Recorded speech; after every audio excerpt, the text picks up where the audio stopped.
Ang kaso natin ngayon ay matagal na naging usapin sa Florida dahil sa ang biktima ay kilalang personalidad na nasa likod ng sikat na basketball team ng NBA na Memphis Grizzlies. Natagpuan kasi itong wala ng buhay sa loob ng kanyang bahay noong 2019. Ang itinurong suspect ay ang kanyang asawa at nanay ng dalawa niyang anak. Ang ginawang pagdinig sa kaso ay inabot ng mahabang panahon at talaga namang nagulat ang lahat sa ibinigay na hatol ng hukuman noong 2022. Bago ko po ipagpatuloy ang ating kwento, sa mga bago po sa channel ko at nais sa mga ganitong klase ng kwento ng krimen na nangyayari sa loob at labas ng ating bansa ay maaari pong pakipindot ang ating subscribe button at notification bell para ma-notify kayo pag may mga bago tayong upload na videos. January 12, 2019, nang ganap na alas 9 ng umaga, ay nakatanggap ng tawag ang 911 sa Florida. Ang caller ay nagpakilala na si Daniel Redlick. Ayon sa kanya, ay inatake ang kanyang asawa sa puso at kailangan nila ng tulong. Agad namang tumugon ang emergency response, subalit nang dumating sila sa bahay ng mga Redlick, ay iba ang tagpo na sumulubong sa kanila. Pagpasok pa lamang nila sa loob ng bahay, ay sumalubong na sa kanila ang matapang na amoy ng cleaning detergent. Pagpasok sa living room, ay nadaanan nila ang isang timba na puno ng kulay pulang tubig at sa sahig ay nakahiga ang isang lalaki na naliligo sa sariling dugo, sanhi ng mga tinamong saksak sa katawan. Nakita din nila doon ang isang babae na siyang tumawag sa 911. May mga sugat ito sa pulso. Agad na nagsagawa ang paramedic ng first aid bago nila ito dinala sa ospital. Kasunod niyon ay dumating ang mga investigating officers at forensic units sa lugar para simulan ang investigasyon. Maliwanag kasi sa kanilang dinatnan na ang biktima ay hindi namatay sanhi ng atake sa puso, kundi pinatay ito base na rin sa mga tinamo nitong tama ng saksak sa kanyang katawan. Ang biktima ay kinilalang si Michael Redlick. Nakakita ang forensic team ng mga bakas ng dugo sa loob ng bahay at ang mga iyon ay nakumpirma na dugo ng biktima. Ang pulang tubig naman na nasa timba na kanilang nakita ay nakumpirma din na dugo na humalo sa tubig. Base sa traces ng dugo, ang biktima ay hinila mula sa kwarto papunta ng living room. At kahit pa nga sinubukang linisin ang mga marka ng dugo, ay hindi nito nagawang mabura ng tuluyan ang mga ebidensya. Nagawa ring makakita ng mga investigador ng mga marka ng dugo na tumalsik sa tingting at ilang bahagi ng silid. Nakakita din sila ng isang kutsilyo papasok sa kusina at 3 pang maliliit na kutsilyo sa lababo. Sa mga pagkakataong iyon ay iisa lamang ang alam ng mga detectives na makakasagot ng kanilang mga katanungan kung ano ang nangyari sa loob ng bahay. Ito ay ang babae na tumawag sa 911 at natagpuan nila sa crime scene na si Daniel Redlick. Kaya naman, nang kumpirmahin ng attending physician na ligtas na ito, ay agad nila itong kinausap. Sa interview, ay napansin nila ang pabago-bago nitong mga salaysay. Una ay sinabi niya na nagpakamatay ito matapos ang kanilang pag-aaway. Subalit hindi ito pinaniwalaan ng mga experts. Ayon sa kanila, ang mga sugat na tinamo ng biktima ay hindi maaaring ginawa nito sa kanyang sarili. At katakataka rin na base sa resulta ng autopsy sa katawan, ang biktima ay namatay dahil sa labis na dami ng dugo na nawala sa katawan nito. Base sa natamo nitong sugat, kung ito ay agad na naidala sa ospital at nalapatan ng unang lunas, ay maisasalba pa ang buhay ng biktima. Bukod dito, ay may hiwa din ito sa kaliwang mata. Napag-alaman din sa ginawang toxicological test na mataas ang antas ng alcohol sa kanyang sistema. Ayon sa statement ng anak na babae ni Michael at Daniel noong January 10, 2019, ay nagkaroon ng pag-aaway ang dalawa. Umuwi ang kanyang ama na lasing at sinugod nito ang asawa na noon ay nagtatago sa banyo, pero nagawa niya itong pakalmahin. Nang mapakalma ang ama ay umalis ng bahay ang ina nilang si Daniel at umuwi lamang na makatulog na si Michael. Ayon kay Jadine, ay iyon ang kauna-unahang pagkakataon na nakita niyang nagalit ng husto ang kanyang ama at paulit-ulit itong humingi ng paumanhin sa mga investigador.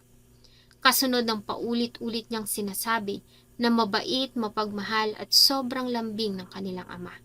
Sinabi din nito na ang kanilang inang si Daniel ang palaging pinagsisimula ng gulo.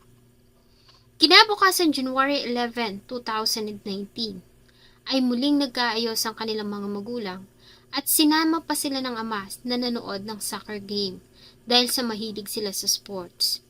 Nang gabing iyon ay kapansin-pansin umano ang pagiging tahimik ng kanilang ina at palagi itong dumidistansya sa kanila. Pagsapit ng gabi ay nauna nang umuwi ang ama nilang si Michael. Sa halip na umuwi sa kanilang bahay, ay dinala sila ni Daniel sa bahay ng isang kaibigan at sinabing doon muna silang magkapatid, matutulog dahil sa may pag-uusapan silang dalawa ni Michael. Pag-alis ayon kay Daniel, ay dumaan pa siya sa McDonald's para mag-take out ng pagkain bago umuwi. Dinatnan niya sa bahay ang asawa na lasing. Habang magkasamang kumakain ng binili niyang dinner, ay nakatanggap siya ng message mula sa hindi niya kilalang lalaki. Ayon kay Daniel, ay sarcastically na kinagat ni Michael ang kinakaing burger at idinura sa kanya bago siya nito inatake at tangkang sasakalin. Para ipagtanggol ang sarili, ay kinuha niya kahit na anong bagay na malapit sa kanya at dito nga ay nahawakan niya ang kutsilyo na siyang isinaksak niya sa dibdib ng asawa. Dahil sa tinamong saksak ay natumba ito sa sahig at nagsimulang lumabas sa sugat nito ang malakas na daloy ng dugo.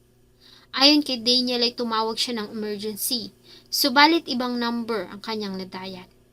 Sa labis sa pagkabigla ay humiga siya sa tabi ng dugo ang asawa at nakatulog. Nang muli siyang makagkamalay ay mataas na ang araw at nakita niya ang asawa na hindi na humihinga.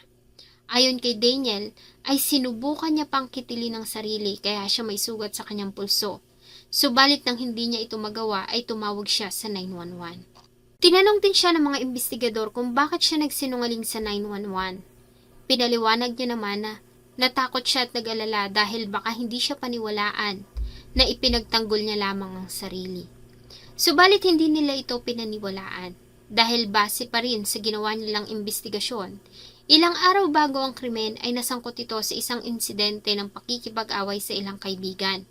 Nang dumating ang mga pulis sa lugar ay nanlaban pa ito at kinagat pa ang isa sa mga officers. Tumanggi din ito na makipag-cooperate kaya naman ay kinasuhan ito ng hindi maayos sa pag-uugali at resisting arrest. Maliban dito ay nadiskubre din ng mga investigador sa cellphone nito na nakasign up ito sa dating sites at nakikipag-usap sa iba't ibang lalaki. Maging sa profile status nito sa social media ay single at walang asawa ang nakalagay. Subalit ayon kay Daniel ay ginawa niya lamang iyon para pasakitan ng asawa dahil sa pambababae nito. Ayon kay Daniel ay labis siyang nasaktan dahil sa ginawang pagluloko ng asawa gayong inalay niya ang lahat ng panahon at oras niya sa kanyang pamilya. Ang statement na ito ni Daniel ay ginamit naman laban sa kanya dahil ayon sa kanila, ang ginawa nitong pagpatay sa asawa ay planado dahil sa labis na galit na naramdaman nito nang lukuhin siya ng biktima. Subalit ang mga paratang na ito ay pinabulaanan naman ng mga abogado ni Daniel Redlick at sinabi nila na ang ginawang pagpatay ni Daniel sa asawa ay dahil sa pagtatanggol nito sa kanyang sarili. Para patunayan ang kanilang claim, ay iprinisinta nila ang mga ebidensya at testimonya ng mga nakasaksi sa dinanas na emotional at physical abuse ni Daniel mula sa asawang si Michael Redlick. Si Daniel Aquino ay pinanganak noong 1976 sa Florida, bago lumipat ang kanyang pamilya sa Cleveland, Ohio. Ayon sa mga kamag-anak ay lumaki si Daniel na mabait, magalang at disiplinadong bata. Siya ang panganay sa kanilang magkakapatid. Habang lumalaki ay lalo pa nga itong hinahangaan dahil sa natatangin nitong ganda. Pagka-graduate nito ng high school ay nag-enroll ito sa Valencia College kung saan siya ay nagtapos ng kursong Associate of Arts degree. Muli itong kumuha ng psychology course sa Baldwin Wallace University. Ganap ng dalaga si Daniel na mag-divorce ang kanyang mga magulang at muling magpakasal ang kanyang ina noong 1996. Nagpakasal ito sa kanyang stepfather na si Michael Redlick na siya niya ring mapapangasawa. Si Michael Redlick ay pinanganak naman noong May 1, 1953 sa Cleveland, Ohio. 23 years ang tanda nito kay Daniel. Nang magpakasal ang kanyang ina at si Michael ay tuluyan nang bumukod si Daniel at nanirahan ng mag-isa. Naiwan sa pangangalaga ng kanyang ina ang mga nakababata niyang kapatid. Subalit hindi nagtagal ang pagsasama ng dalawa dahil na-diagnose ng kanyang ina na may breast cancer. Buti na lamang ay may health insurance si Michael, kaya naman nagawa nilang mapagamot ang ina. Subalit makalipas ang 2 taon, ay tuluyan na itong namaalam noong 1999. Naiwan sa pangangalaga ni Michael Redlick ang mga nakababatang kapatid ni Daniel. Dahil sa may trabaho si Michael Redlick na noon na isang professor, ay pinakiusapan niya si Daniel na tulungan siya sa pag-aalaga sa kanyang mga kapatid, na pinaunlakan naman ni Daniel. Kaya naman mula ng araw na iyon, ang 22 years old na si Daniel Aquino at ang mga nakababata niyang kapatid at ang stepfather na si Michael Redlick ay tumira sa iisang bubong. Noong una, ang kanilang relasyon ay nagsimula sa pagiging magkaibigan. Inalagaan ni Daniel ang mga kapatid sa umaga habang nagtatrabaho si Michael at pumapasok naman siya sa trabaho sa gabi. Nang mga panahong iyon ay nagsisimula ng makilala si Michael Redlick sa kanyang karera sa professional sports kung saan ay ito ang nagiging responsible sa pagre-recruit ng mga manlalaro. Sa paglipas ng araw ay tuluyan na itong napamahal sa mga bata at naging komportable na rin ito kay Daniel. Hanggang sa tuluyan ng mahulog ang loob ng dalawa sa isa't isa. Noong una ay pinilit ni Daniel na itago ang kanilang relasyon, lalo na sa kanyang mga kapatid at kamag-anak. Nang magsimulang makilala si Michael Redlick sa kanyang karera, ay nagkaroon siya ng mga connections, kaya naman madali niyang naipasok si Daniel sa isang magandang trabaho sa advertising agency. Mas lalo pang ang gumanda ang takbo ng kanilang pamumuhay nang ma-promote si Michael Redlick bilang Vice President ng Corporate Sale ng Memphis Grizzlies, isang sikat na American basketball team sa NBA. Subalit ang kanyang bagong trabaho ay nangangailangan ng paglipat niya ng ibang lugar. Nang mga panahong iyon ay malalaki na ang mga kapatid ni Daniel at kaya na nila ang kanilang mga sarili. Niyaya ni Michael si Daniel na sumama sa kanya, subalit tumanggi ito. Gayunpaman ay nagpatuloy ang lihim nilang relasyon kahit pa nga sila ay magkalayo. Kahit na malayo sa isa't isa ay nagagawa pa rin magkita ng dalawa ng patago. Minsan ay pinakita ni Michael kay Daniel ang binili nito ng bahay na matatagpuan malapit sa ilog ng Mississippi. Nang masigurong maayos na ang kalagayan ng mga kapatid ay tuluyan ng sumama si Daniel kay Michael Redlick. Ayon kay Daniel, ay okay naman ang kanilang naging pagsasama noong una. Subalit ang trabaho ni Michael ay nagdulot sa kanya ng karagdagang responsibilidad at stress. At para aliwin ang sarili, ay nagsimula itong uminom ng alak, hanggang sa hanap-hanapin na ito ng kanyang katawan. May mga pagkakataon na umuwi ito ng bahay na lasing na siyang pinagmumula ng kanilang pag-aaway. Ganun pa man ay sinubukan ni Daniel na intindihin ng asawa. Malimit naman itong humingi ng tawad at nangangakong hindi na uulit. Subalit ang mga pangako nito ay palagi nitong binabali. Minsan ay nakalimutan ni Michael ang kanilang planong dinner na labis na ikinagalit ni Daniel. Nang makauwi ito ay hindi na niya napigilan ang sarili na isumbat dito ang kanyang mga pagkukulang.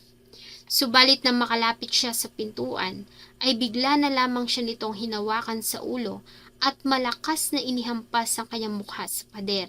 Sobrang lakas at namalayan niya na lang na puro dugo na ang kanyang mukha at damit. Nang mahimasmasan ay agad naman itong humingi ng tawad at paulit-ulit na sinabi sa kanya na hindi niya sinasadya. Dinala siya nito sa kakilala nitong doktor. Pagkatapos na malapatan ng first aid, ay pinayuhan sila nito na kumonsulta sa dentista at plastic surgeon dahil sa nagtamo siya ng mga malalalang sugat sa mukha at natanggal din ang ilang ngipin niya sa harapan. Pagkatapos na yun ay naging maasikaso ito at maalalahanin. Dahil nga sa mahal niya si Michael, ay pinatawad niya ito. Mahigpit kasi ang batas sa Amerika pagdating sa domestic violence at ayaw niya na masira ang trabaho nito. Subalit hindi doon natapos ang pang-aabuso ni Michael Redlick sa kanya at nasundan pa ito ng mga pananakit. Taong 2003 ay isinilang ni Daniel ang panganay nilang anak na babae na si Jaden. Taong 2004 ay nagdesisyon ang dalawa na magpakasal kahit pa nga tutol dito ang kanilang mga pamilya at kamag-anak. Nang mga panahong iyon ay nagsimula namang magkaproblema si Michael sa kanyang trabaho dahil sa pagbabago ng management at hindi nito nakuha ang pinakaaasam-asam na promosyon. Taong 2010 ay isinilang ni Daniel ang bunsong anak na lalaki na si Sawyer, kasabay ng sunod-sunod na problema na kinakaharap ng asawang si Michael sa trabaho. Kaya naman malimit itong uminom ng alak at umuwi ng lasing. Minsan nga ay nagkaroon sila ng pagtatalo at sinakal siya nito. Buti na lamang at nagawa niyang makawala. Sa pagkakataong iyon ay hindi na niya kayang unawain ng asawa. Kaya naman ay nilayasan niya ito kasama ang dalawang anak. Muli naman siyang sinuyo ni Michael at nangakong hindi na uulit. Dahil sa nature ng trabaho ni Michael ay malimit na madestino ito sa iba't ibang lugar na siyang naging dahilan ng malimit nilang paglipat ng tirahan. Tumira ang pamilya sa California ng 5 taon at taong 2014 ay muling nalipat si Michael ng assignment sa Indiana. Dahil nga kailangan pa nila ng muling ibenta ang kanilang bahay ay nauna si Michael na umalis. Naiwan si Daniel at ang dalawang anak sa California hanggat hindi na ibebenta ang lahat ng kanilang ari-arian. Ang proseso ay tumagal ng halos 1 taon. Sa mga panahong ito ay unti-unti nang nagbago ang relasyon ni Daniel at Michael Redlick. Sa pagkakalayo ay naging mailap ang dalawa sa isa't isa at madalang nang mag-usap. Kaya naman nang muli silang magkasama ay muli silang naharap sa mga bagong issues. Nagsimula na kasing paratangan ni Daniel si Michael na may ibang babae. Maliban dito ay nagsimula na itong dumistansya sa kanya. Subalit ipinaliwanag naman ni Michael sa kanya na ito ay hindi dahil sa may iba siyang babae, kundi dahil sa kanyang edad. Para resolbahan ang problema ay nagdesisyon ang mag-asawa na sumailalim sa isang hormone injections at testosterone injections. Ang nasabing proseso ay nakatulong ng malaki para muling maging aktibo si Michael physically at mentally. Gayunpaman sa kabila nito ay patuloy na naging abusado ang kanyang asawa at malimit pa rin itong uminom ng alak at manakit. Subalit ang lahat ng iyon ay kanyang tiniis sa mahabang panahon dahil sa labis niya itong mahal. Bago matapos ang taong 2014, ay bumalik sila ng Florida mula sa Indiana. Sa pagkakataong ito ay nagdesisyon na si Michael na baguhin na ang kanyang karera. Iniwan nito ang dating trabaho at natanggap naman bilang Director ng External Affairs and Partnership Programs sa University of Central Florida, kung saan siya ay nagsimulang magturo kahit pa nga di hamak na maliit ang kanyang kinikita kesa sa trabaho niya sa NBA. Noong una ay nangupahan ng pamilya ng bahay at makalipas ang 1 taon ay nagawa na nilang makabili ng sariling property sa Winter Park. Sa pagbabago ng trabaho ni Michael, akala ni Daniel ay magbabago na ito. Subalit patuloy pa rin ito sa ginagawang pang-aabuso. Hindi nagtagal ay natutunan na rin ni Daniel ang pag-inom ng alak dahil sa labis na stress. Ang pag-inom niya ng alak ay lalo pa ngang dumagdag sa kanilang malimit na pag-aaway. Hanggang sa tuluyan na nga silang maghiwalay noong 2016. Kahit nga magkahiwalay na, ay patuloy pa rin na dinadalaw ni Michael ang mga anak at sinusuportahan ng pamilya financially. Si Daniel naman ay nagkaroon na din ng sariling trabaho. Kahit nahiwalay na ang dalawa ay patuloy pa rin silang nagkikita. Pumupunta si Michael sa bahay at umaalis kung kailan nito gusto.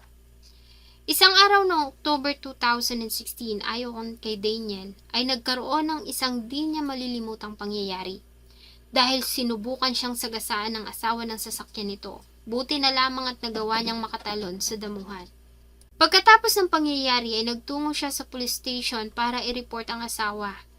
Subalit mabilis ding nagbago ang kanyang isip at bigla na lamang umalis. Matapos iyon ay muling nagkaayos ang dalawa at muling nagsama sa iisang bahay kasama ang dalawang anak. Dito ay pinakita ng depensa na si Michael Redlick ay isang manggagamit at predator. Dahil matapos na mamatay ang ina ni Daniel ay sinamantala nito ang kahinaan ng dalaga para punan ang kanyang pangangailangan. Gayunpaman ay nanindigan ng prosecution na planado at sinadya ni Daniel ang pagpatay sa asawa. Idagdag pa ang ginawa nitong paglilinis ng crime scene at pagtatangka na iligaw ang investigasyon. Sa mga pagdinig ay inalok ng prosecution si Daniel Redlick ng offer na magplito ng guilty sa kasong pagpatay kapalit ng mas mababang sentensya na 10 taong pagkakakulong. Kapalit ng habang buhay na pagkakakulong kung siya ay mapapatunayang nagkasala. Ang alok na ito ng prosecution ay hindi tinanggap ni Daniel at nanindigan siyang ipinagtanggol niya lamang ang kanyang sarili at hindi niya sinasadya ang pagpatay sa asawa. Kaya naman ang labanang legal sa pagitan ng prosecution at depensa ay talaga namang inabot ng mahabang panahon at sinubaybayan ng marami. Hanggang noong July 17, 2022 ay tuluyan ang naglabas ng hatol ang hukuman. At dito nga ayon sa mga jurors, ang pagpatay kay Michael Redlick ay hindi sinasadya at nagawa lamang iyon ni Daniel dahil sa ipinagtanggol nito ang sarili. Gayunpaman ay maliwanag naman na nagkasala ang nasasakdal sa ginawa nitong pagtamper sa mga ebidensya. Kaya naman ay pinatawan nito ng 5 taong pagkakakulong. Subalit dahil sa matagal na ito sa nasa kustodiya ng mga pulis, habang dinidinig ang kaso, ay tuluyan na nga itong pinalaya noong August 5, 2022. Sa inyo pong palagay, makatarungan at patas ba ang ibinigay na hatol ng hukuman o ang mga hurado ay matalinong naligaw sa paniniwalang si Daniel Redlick ay biktima ng pang-aabuso ng kanyang pumanaw na asawa? Sana po ay nagustuhan nyo ang isa na namang kwento na akin pong ibinahagi. Marami pong salamat sa inyong patuloy na pagtangkilik sa akin pong mga videos. Huwag nyo pong kalimutang mag-iwan ng inyong saloobin at suggestion sa atin pong comment section. Thank you so much po and see you in my next video.